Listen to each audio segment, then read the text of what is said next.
Praise the Lord. आप सबको जय मसीह की। एक बार फिर से खुदावन यीशु के नाम में आज आज़ादी के इस एपिसोड में आपका स्वागत है। आज हम स्पेशली बात करने वाले हैं जिन लोगों को भी फाइनेंशियल प्रॉब्लम है, आर्थिक तकलीफ है, जिनके पास इन दिनों में पैसों की कमी होने के कारण उनकी ज़िंदगियों में बहुत स्ट्रेस है। मैं जानता हूँ आप में से बहुत लोग ऐसे हो सकते हैं आज यहाँ पर जिनको फाइनेंशियल ब्रेक थ्रू की नीड है, पैसों की तंगी की वजह से आप परेशान हैं। लेकिन आज न केवल हम प्रभु का वचन देंगे, लेकिन मैं आपके लिए प्रार्थना भी करूँगा कि परमेश्वर आपको यहाँ से बाहर निकाले और परमेश्वर आपको ब्लेस करे। वचन को शुरू करने से पहले एक छोटी सी बात मैं आपको बताना चाहता हूँ। आज से कुछ समय पहले परमेश्वर ने मुझे एक बर्डन दिया। वैसे मैं स्टार्टिंग से ही टीचिंग मिनिस्ट्री में हूँ। परमेश्वर के वचन को टीच करने की एक छोटी सी गिफ्ट है मेरे पास, जो मैं प्रभु के अनुग्रह से यूज़ करता हूँ। लेकिन रिसेंटली परमेश्वर ने मुझे कुछ चीज़ों में लीड किया कि मैं एक डिलीवरेंस मिनिस्ट्री स्टार्ट करूँ, छुटकारे की सेवा।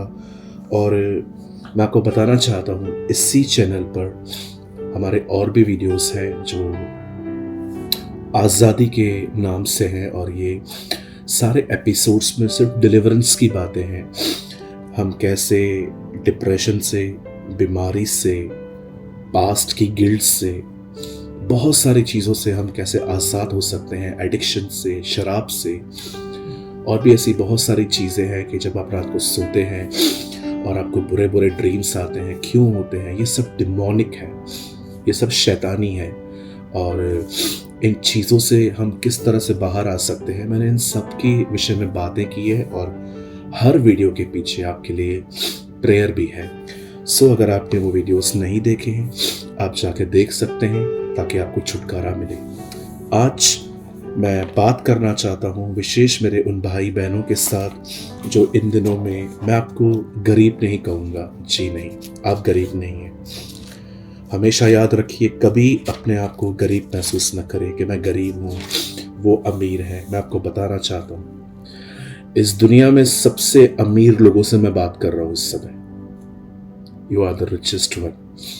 अब आप कह सकते हैं पास्टर पैसे तो नहीं है हमारे पास ज़्यादा, आप हमें अमीर क्यों कह रहे हो? ऐसे बहुत सारे पैसे वाले भी हैं जो बड़े गरीब हैं। यस, याद रखिए, जो परमेश्वर को पा चुका है, जिसने यीशु पर भरोसा किया है, वो कभी गरीब हो ही नहीं सकते। बाइबल कहती है वो राजाओं का राजा है, वो खुदा है, वो राजा है हमारा, और आप उसके बेटे और बेटियां हो।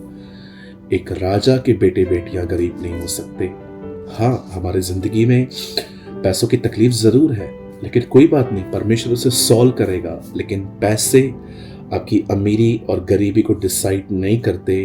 आपकी पहचान, आपकी जो आइडेंटिटी है, वो प्रेजेंट करती है कि आप कौन है। आपकी पहचान आपकी अमीरी है। सो जितने भी लोग इन दिनों में पैसों की तकलीफ में हैं, आर्थिक तंगी में हैं, या हो सकता है आप कर्जे में हैं, आप अपनी EMIs को, जो आपकी EMIs जो बाकी हैं, फ्लैट की, गाड़ी की, किसी भी चीज़ की, आप उसको पे नहीं कर पा रहे हैं, या आप रेंट हाउस पे रह रहे हैं, आपके ऊपर कर्जा है। अब ये चीज़ें एक एक्सीडेंट के तौर पे आई हैं कि आपके साथ कुछ गलत हुआ, इसलिए आपको लोन लेना पड़ा, कर्जा उठाना पड़ा, या तो आपने अपनी गलतियों के कारण कुछ खो दिया है। लिसन, बहुत बार शैतान हमें इस सोच में लगा देता है तेरे साथ ऐसा क्यों हुआ। लेकिन मुझे लगता है ये एक वाइज क्वेश्चन नहीं है कि मेरे साथ ऐसा क्यों हुआ। मुझे लगता है कि हमें ये देखना चाहिए कि हम इससे छुटकारा कैसे पा सकते हैं। हमेशा इस बात को याद रखिए, परमेश्वर हमेशा चीजों को फिक्स करने में इंटरेस्टेड रहता है। जब बाइबल कहती है पतरस डूब रहा था, तो प्रभु ने उसको डूबते हुए ये नहीं कहा कि तूने वहां क्यों देखा। पहले उसने उसको बचाया, फिर प्रभु ने उसे कहा, हे अल्पविश्वासी, क्यों संदेह करता है। परमेश्वर का काम है पहले बचाना, उसके बाद एक्सप्लेन करना। लेकिन हम पहले आंसर पाने की कोशिश करते हैं, ऐसा क्यों हुआ, उसके बाद हम चीज़ों को पाने की कोशिश करते हैं। तो प्लीज़ मैं आपको कहना चाहता हूँ, उस एग्जाम की तैयारी मत करिए जो एग्जाम आपको देना ही नहीं है। उन क्वेश्चंस के बारे में क्यों पढ़ें जो एग्जाम में आने ही वाले नहीं है। सो मैं आप में से हर एक को कहना चाहता हूं, जब दाऊद भी जब अपनी भेड़ बकरियों को चराता था और उसकी भेड़ बकरियां शेर और भालू ले जाते थे, तो पहले वो भेड़ और बकरी को भाषण नहीं देता था कि मैंने मना किया था झुंड में ही रहने के लिए। नो, पहले वो उन्हें बचाता होगा, उसके बाद वो उनको थोड़ा टीच करता होगा कि तुम यहीं पर रहो इशारों से। सो बहुत जरूरी है कि चीजों को ठीक किया जाए, ना कि चीजों के बारे में अधिक सोच सोच के खुद को परेशान किया जाए।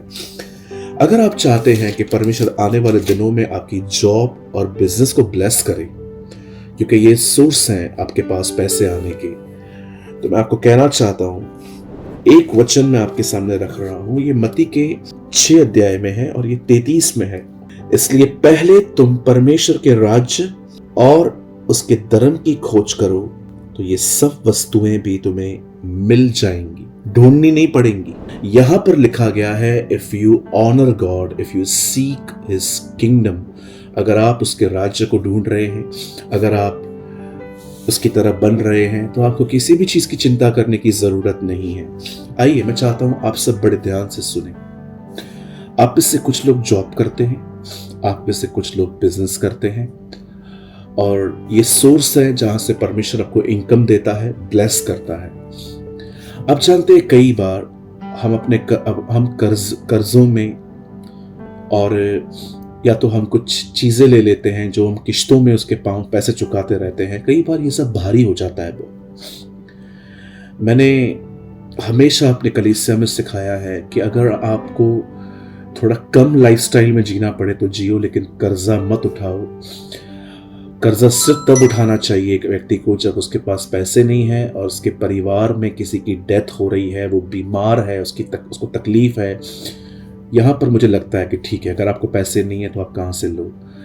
लेकिन कई लोग घूमने फिरने और बहुत सारी चीजों को, जिसकी एक्चुअली उनको डेस्परेटली नीड नहीं है, एक होती है बहुत जरूरत आ गई है, वो नहीं है, बस शौक पूरे करते हैं कि ये चीज पुरानी हो गई है, चलो अभी कुछ नयापन चाहिए। आई थिंक इसे कहते हैं कि आप खुद की जिंदगी में कई बार अपनी तकलीफें हम लोग कर लेते हैं, फिर बाद में कमर टूट जाती है। पैसे भरते भरते 20 इसको देना है, 30 उसको देना है, मेरे पास बचेगा क्या? जी नहीं, मैं आपको कहना चाहता हूं, बहुत कोशिश करिए कर्जे से दूर रहने की, जब तक आपको बहुत ज्यादा इमरजेंसी ना हो। अब हो सकता है आप में से किसी के ऊपर कर्जा है, हो सकता है आप में से कोई है यहाँ पर जिसको बहुत तकलीफ हो रही है अपने बिल्स को पे करने में, टेलीफोन का बिल, मोबाइल का बिल, घर का रेंट, बच्चों की स्कूल। यहां पर बाइबल कहती है, यदि तुम उसकी धार्मिकता को और उसके राज्य को खोजो तो सब मिल जाएगा। क्या है इस वचन का अर्थ? प्रभु क्या समझाना चाहता है? इस वचन की सिंपल मीनिंग है, जो कुछ खुदा आपको कहता है, अगर आप उसे करेंगे, वो आपकी सारी आवश्यकताएं पूरी करेगा। यहां एक चीज और है, ख्वाहिशें नहीं है, आवश्यकताएं हैं। कई लोग, अगर आप 4 लोग हो और आपको कार चाहिए और परमेश्वर आपको एक अच्छी गाड़ी दे रहा है, धन्यवाद, लेकिन आप कहेंगे मुझे BMW ही चाहिए। अगर आप कहेंगे मुझे मर्सिडीज बेंज जैसी गाड़ियां चाहिए जो करोड़ों रुपए की होती हैं, तो मुझे लगता है ये नीड नहीं, ये विश है। मैं आप में से हर एक को कहना चाहता हूं, परमेश्वर का वचन यहां पर कहता है वो तुम्हारी आवश्यकताओं को पूरा करेगा। नो डाउट परमेश्वर विशेष भी पूरी कर सकता है, लेकिन परमेश्वर कभी कभी कुछ चीजों को करने में देर करता है, क्योंकि उसे पता है कि अगर मैंने इसको इतनी महंगी गाड़ी दे दी तो ये घर आएगा ही नहीं, कार में ही सोएगा, और संडे के दिन भी कार लेके किधर निकल जाएगा घूमने के लिए, चर्च नहीं आएगा। इसलिए परमेश्वर, ये नहीं कहता हूं मैं कि वो देता नहीं है, लेकिन वो मैच्योर करने के बाद बहुत सारी चीजें देता है। अगर आपको इन दिनों में पैसों की तंगी है, तो मैं आपको कहना चाहता हूं, मात्र एक काम करें, परमेश्वर जो कहता है वचन में वो करें। अगर वो कहता है गाली मत दो, मत दो। अगर वो कहता है गुस्सा न करो, मत करो। अगर वो कहता है घमंड से दूर रहो, दूर रहो। अगर वो कहता है व्यभिचार से दूर रहो, दूर रहो।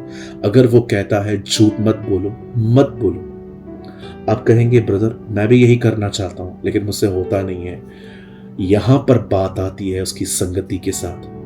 जब हम परमेश्वर के साथ समय बिताते हैं तब परमेश्वर का आत्मा हमें भरना स्टार्ट करता है, और जब हम आत्मा से भर जाते हैं हम परमेश्वर की किसी भी आज्ञा को बहुत इजीली फॉलो कर सकते हैं।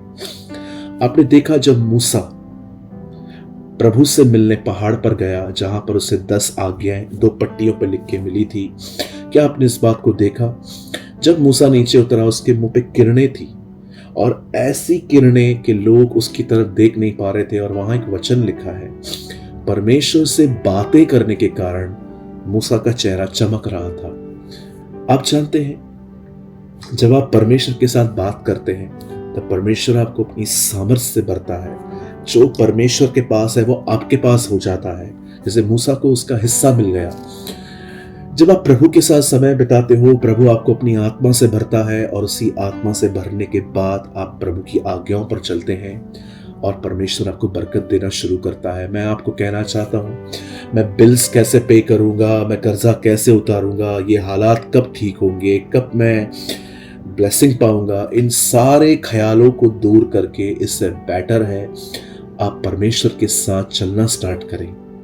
आप वो करना बंद करें जो परमेश्वर नहीं चाहता, और आहिस्ते आहिस्ते आप देखेंगे परमेश्वर आपके हालातों को बदलेगा, परमेश्वर आपके जॉब को ब्लेस करेगा, प्रभु आपके बिजनेस को ब्लेस करेगा, आपके रुके हुए पैसे परमेश्वर निकलवा के देगा। मैं आपको कहना चाहता हूं फाइनेंशियली बढ़ने का सबसे बेस्ट वे है ओबीडियंस। ओबीडियंस। मैं आप में से हर एक को कहना चाहता हूं, जब परमेश्वर आपको बरकत देना शुरू करे उसके बाद आप उसके राज्य में भी बोइए। आप जिस भी चर्च में जाते हैं उस कलीसिया में बोइए ताकि चर्च को भी हेल्प मिल सके। परमेश्वर कई बार जब आपको देता है तो ये भी देखता है कि आप उसे पूरा अपने लिए ले रहे हैं कि आप खुदा को कहते हैं, खुदा ये आपने मुझे दिया है, आप बताइए मैं इसमें से थोड़ा सा कहाँ डाल सकता हूँ। और परमेश्वर आपको देना जब स्टार्ट करे, बाइबल कहती है बोने वाले को बीज वही देता है। आज मैं आपको इनकरेज करता हूं, आप सारे भाई बहनों को, अगर आप इस आर्थिक प्रॉब्लम से बाहर आना चाहते हैं तो याद रखिए the most important thing is obedience. सबसे इंपॉर्टेंट है कि आप वो करें जो प्रभु आपको कहता है और आपके हालात बदलना शुरू हो जाएंगे। इस समय जितने भी लोगों को फाइनेंशियल प्रॉब्लम है मैं उनके लिए प्रार्थना करने जा रहा हूं, और मैं चाहता हूं आप अपने दोनों हाथ प्रभु की तरफ फैलाइए।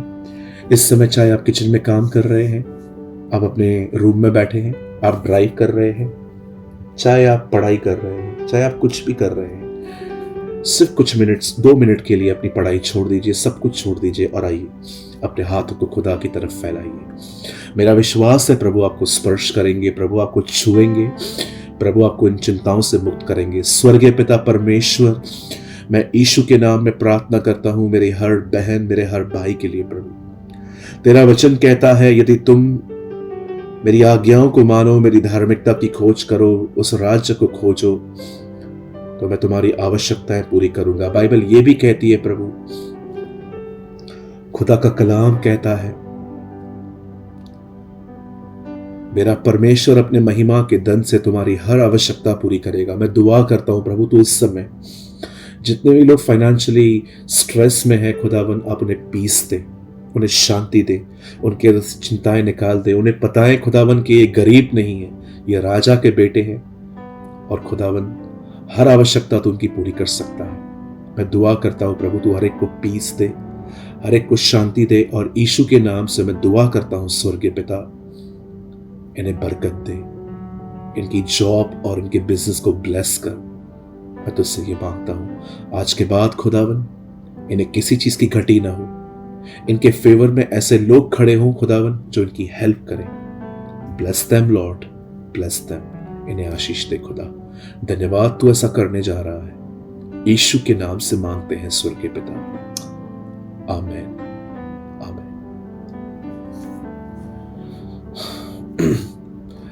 परमेश्वर आपको कुछ महान देने वाला है, खुदा आपके साथ है। मैंने हमेशा की तरह एक आर्टिकल लिखा है और इस आर्टिकल का बहुत नाम खूबसूरत है, मैं अमीर हूं, आई एम रिच। अगर आप चाहें तो मैं आपकी स्क्रीन पर एक नंबर है, और अगर आप चाहें तो आप इस नंबर को सेव कर दीजिए कुछ इस तरह से कि जीसस इज लाइव, या तो मेरा नाम भी आप डाल सकते हैं और आप पास में लिख सकते हैं आज़ादी आर्टिकल, ताकि आप हर संडे जब ये ऐसे वीडियोस आते हैं तो आप इसी नंबर पे आपके लिए आसान हो जाएगा, आप हमारा आर्टिकल ले सकते हैं। और इस समय आर्टिकल का जो नाम है वो है मैं अमीर हूँ। जब आप ये लिखेंगे आई एम रिच, मैं अमीर हूँ, हम आपको एक आर्टिकल भेजेंगे। ये हिंदी और इंग्लिश में हमारे पास अवेलेबल है, और आप चाहें तो उसे लेके और भी कुछ चीज़ों को मैं एक्सप्लेन करूँगा, वहाँ पर आप समझ सकते हैं। मैं यहाँ पर नहीं करता हूँ क्योंकि वीडियो बहुत फिर बड़ी हो जाती है। खुदा आप सबके साथ है। अगर आपने आज के वचन से कुछ सीखा या आपसे प्रभु ने बात की, आप कमेंट बॉक्स में कमेंट करके भी बता सकते हैं, या तो आपके सामने इस समय 2 नंबर्स हैं, ये हमारे चर्च के ही नंबर्स हैं। आप चाहें तो आप हमें यहाँ पर कमेंट करके बता सकते हैं कि आपने क्या सीखा और प्रभु ने आपसे क्या बात की। खुदा आप सबके साथ है, और याद रखिए पहले का नंबर और ये नंबर दोनों अलग हैं। प्रभु आपके साथ है। आप सबको जय मसीह की।